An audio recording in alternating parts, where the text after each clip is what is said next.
Hello students, most welcome to this channel. Students, आपको पता होगा कि हम लोग बोर्ड मॉडल क्वेश्चन बना रहे हैं। इसके अंतर्गत हम लोग वेक्टर एनालिसिस से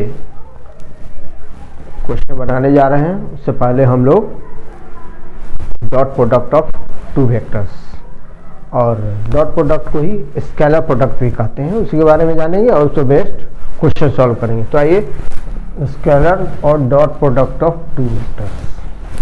तो स्केलर प्रोडक्ट किसे कहते हैं? तो दो vectors, two vectors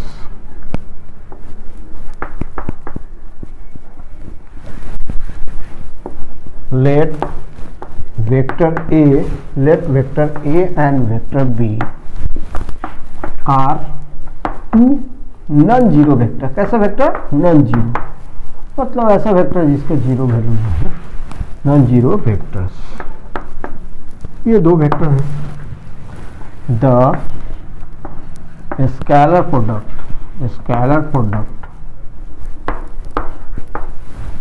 of vector A and B is denoted by, क्या होता है? Vector A dot vector B equals to mod vector A into mod vector B into cos theta. Figure देखें, ये वेक्टर ए है, vector B origin मान लीजिए इसको theta angle. तो यहाँ पर देखें थीटा एंगल है।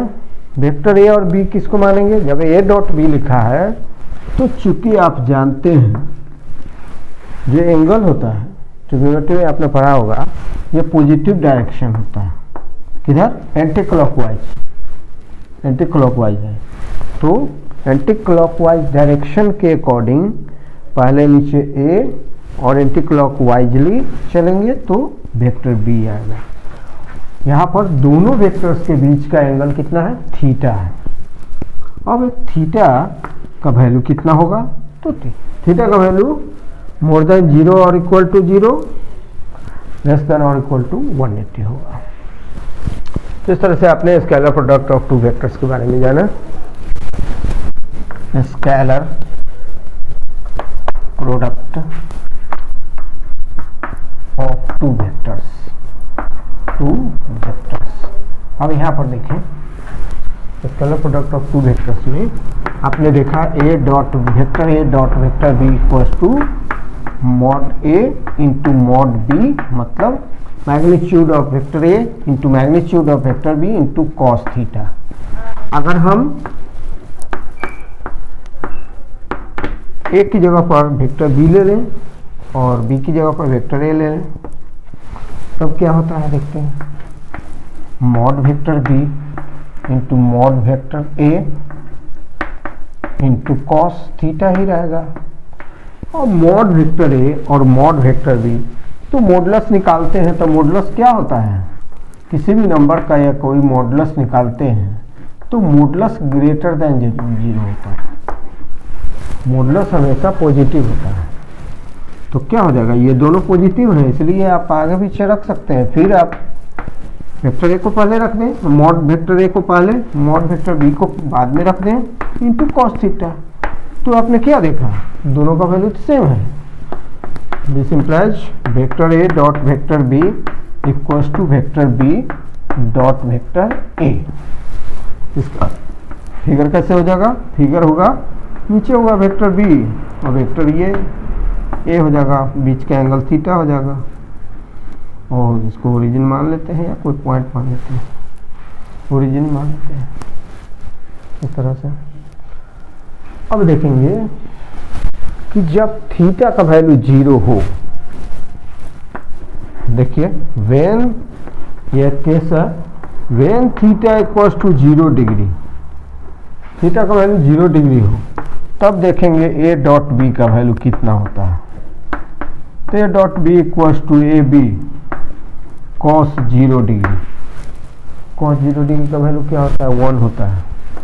तो हो जाएगा ए इंटू बी हो जाएगा।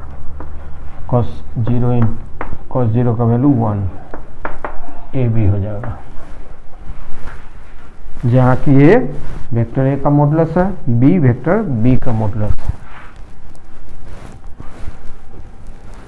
तो थीटा इक्वल्स टू 0 का मतलब क्या होता है कि वेक्टर ए और वेक्टर बी दोनों क्या हो जाएंगे, कोइंसाइड हो जाएंगे।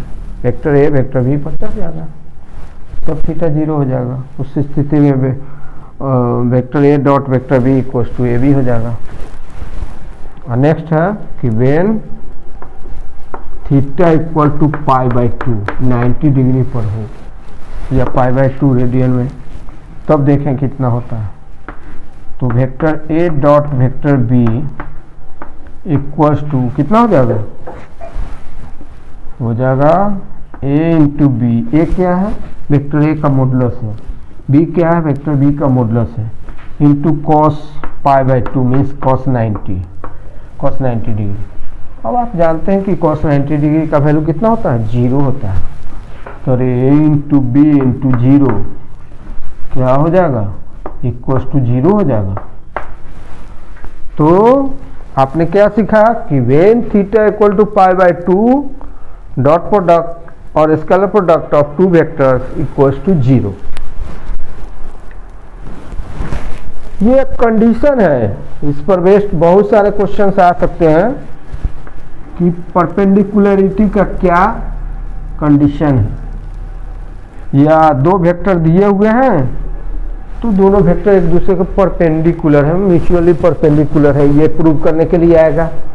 तो यदि आप दोनों वेक्टर का डॉट प्रोडक्ट निकाल लेते हैं और 0 आ जाता है तो क्या कहेंगे आप कि दोनों वेक्टर्स गिवन वेक्टर क्या है, परपेंडिकुलर। अब देखेंगे कि डॉट प्रोडक्ट हम निकालते कैसे हैं। तो आई जे के, आई कैप जे कैप के कैप, इसके बारे में तो आप जानते होंगे। ये क्या है, यह है unit vector along X axis, J है unit vector along Y axis, K है K cap unit vector along Z axis है। अब देखिए आई जे के तीनों क्या होते हैं, म्यूचुअली परपेंडिकुलर होते हैं। एक्स एक्सिस वाई एक्सिस और जेड एक्सिस तीनों क्या होते हैं, म्यूचुअली परपेंडिकुलर होते हैं।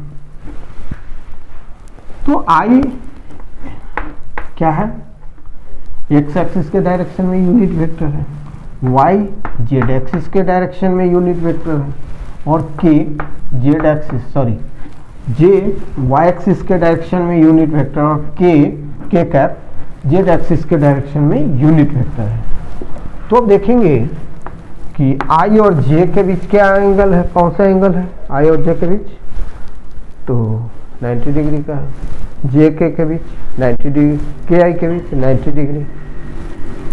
तो आई डॉट आई क्या होता है हम देखें, मतलब इक्वल वेक्टर, दो इक्वल वेक्टर का नहीं, आई डॉट आई का value, I cap dot I cap का वैल्यू देखते हैं, मतलब आई का आई के साथ स्केलर प्रोडक्ट देखते हैं कितना होता है।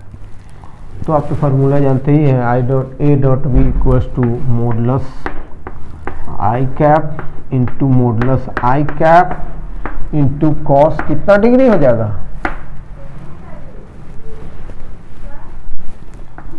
यहाँ पर देखेंगे आई और आई के बीच का एंगल कितना होगा, 0 डिग्री होगा। कोई भी वेक्टर खुद के साथ कितना एंगल बनाता है, 0 डिग्री बनाता है। तो आई डॉट आई का वैल्यू कितना होगा, मॉड आई इंटू कॉस 0 डिग्री। मॉड आई का वैल्यू 1 होता है, मॉड आई का वैल्यू 1 होता है, और कॉस 0 का वैल्यू कितना होता है, 1 होता है। तो आई डॉट आई का वैल्यू या आई कैप डॉट आई कैप का वैल्यू कितना हुआ, 1। इसी तरह से जे कैप डॉट जे कैप यह भी 1 होगा, और के कैप डॉट के कैप यह भी क्या होगा, 1 होगा। इसको याद कर ले बच्चों, ये बहुत काम की चीज है। I dot I equals to 1, similarly J dot J equals to 1, K dot K equals to 1, सब पर कैप लगा हुआ है। अब हम देखेंगे unequal vectors, unequal unit vectors के बीच का, नहीं सॉरी, अनइक्वल यूनिट वेक्टर का स्केलर प्रोडक्ट क्या होता है। It means vector I dot vector J, देखिए इसका वैल्यू क्या आता है, अनइक्वल है तो मॉडुलस आई डॉट जे दोनों पर कैप है equals to mod vector I mod I cap into mod J cap into cos, और आई और जे के बीच का एंगल कितना होता है आप जानते हैं, कितना होता है 90 डिग्री का, ये या पाई2 होता है या 90 होता है। अब आप जानते हैं कि किसी भी यूनिट वेक्टर, यूनिट शब्द जहां लग गया, यूनिट वर्ड लग गया, इसका मतलब है कि मॉडुलस 1 होता है। तो आई का मॉडुलस क्या होगा, आई कैप का मॉडुलस 1 होगा, फिर जे कैप का मॉडुलस 1 होगा, वैल्यू कितना होगा 0, तीनों को मिला के 0 हो जाएगा। Vector I dot vector J equal to 0 हो गया। इसी तरह से अनइक्वल यूनिट वेक्टर्स का स्केलर प्रोडक्ट 0 होगा। तो किसका लेंगे आप, बोलिए जे डॉट के लेते हैं, जे कैप डॉट के कैप कितना होगा 0 होगा, के कैप डॉट आई कैप कितना होगा, यह भी 0 होगा। चलिए यह भी फार्मूला हो गया, ये अनइक्वल यूनिट वेक्टर का स्केलर प्रोडक्ट 0 होता है। और इससे पहले आपने जाना था कि इक्वल यूनिट वेक्टर का स्केलर प्रोडक्ट क्या होता था 1। अब बच्चों एग्जाम में बहुत सारे क्वेश्चन इस पर बेस्ड रहते हैं, स्केलर प्रोडक्ट ऑफ 2 वेक्टर्स पर बेस्ड होते हैं। तो बच्चों हम क्या करने जा रहे हैं, तो हमारे सामने एक प्रश्न है बच्चों, find the scalar product of 2 given vectors 5i plus J minus 3k and 3i minus 4j plus 7k। आई जे के क्या होते हैं, ये तीनों पर कैप लगा हुआ होता है, और ये तीनों unit vector along X axis Y axis और जेड एक्सिस रेस्पेक्टिवली होते हैं। अब देखिए इन क्या करना है, हमें स्केलर प्रोडक्ट निकालना है। तो आइए स्केलर प्रोडक्ट निकालिए। अब इसके लिए आप फर्स्ट वेक्टर को वेक्टर ए से डिनोट कर सकते हैं, सेकेंड वेक्टर को वेक्टर बी से डिनोट कर सकते हैं, आपकी मर्जी है। तो लिखते हैं vector A equals to 5i cap plus J cap minus 3 cap 3k cap and vector B equals to 3 vector i cap minus 4 vector J cap plus 7 vector k cap. अब देखें vector A dot vector B क्या होता है, तो पहले हम इस mode में लिखते हैं dot 3i cap minus 4j cap plus 7k cap. तो बच्चों इसको मल्टीप्लाई करेंगे टर्म बाय टर्म करके, फर्स्ट से ये तीनों में, सेकेंड से तीनों में, थर्ड से तीनों में, और इसका फलसफा क्या होगा, इसका रिजल्ट क्या होगा हम तो जानते ही हैं। आई डॉट आई का वैल्यू 1, जे डॉट जे का वैल्यू 1, के डॉट के का वैल्यू 1, और अनइक्वल यूनिट वेक्टर लेंगे आई जे 0, आई डॉट के 0, के डॉट आई, जे डॉट के सबका वैल्यू 0। तो आइए इसको मल्टीप्लाई करें, 5 3 जा 15 आई डॉट आई माइनस 5 4 जा 20 आई डॉट जे प्लस 5 7 5 जा 35 आई डॉट के, फिर जे से मल्टीप्लाई करेंगे तो 3 vector J dot I minus 4 J dot J minus 7 3 जा 21 के डॉट, नहीं रुकिए, जे से 7k में तो हो जाएगा प्लस 7 जे कैप डॉट के कैप सेकेंड से, फिर माइनस 3k से 3 3 जा 9 के आई, के dot I cap minus minus plus 4 3 या 12 के डॉट जे, जे कैप के कैप, और माइनस 21 के कैप डॉट के कैप। कैसे कैसे मल्टीप्लाई हुआ है? फर्स्ट टर्म से इन तीनों टर्म से डॉट प्रोडक्ट हुआ, सेकेंड से फिर इन तीनों में हुआ, फिर थर्ड से इन तीनों में हुआ। ऐसा हुआ, समझ गए होंगे। अब जहाँ जहाँ इक्वल वेक्टर्स हैं, इक्वल यूनिट वेक्टर्स हैं, आई आई जे जे के, तो आई डॉट आई का वैल्यू 1, जे डॉट जे का वैल्यू 1, तो आइए 15 इंटू 1 प्लस 4 इंटू 1, नहीं 15 इंटू 1 माइनस 4 इंटू 1, और यहाँ पर क्या है 21 माइनस 21 इंटू 1। क्यों 1? इसलिए कि आई डॉट आई कितना होता है, आई कैप लगेगा सब पर cap, equals to J dot J equals to K dot K equals to 1 होता है। और आई डॉट जे ये क्या है, डिफरेंट है, equals to J dot K equals to K vector K dot vector I equals to क्या होगा, 0 होगा। और इक्वल वाले में 0 होगा। इक्वल मतलब सेम वेक्टर होंगे, unit vector, same unit vector, उनके बीच जो डॉट प्रोडक्ट होगा वह 1 होगा उसका वैल्यू। तो आंसर कितना हुआ आपका, हुआ 15 माइनस ये दोनों ऐड हो जाएगा 25 हो जाएगा, माइनस 10 हो जाएगा, यही होगा। तो जब हम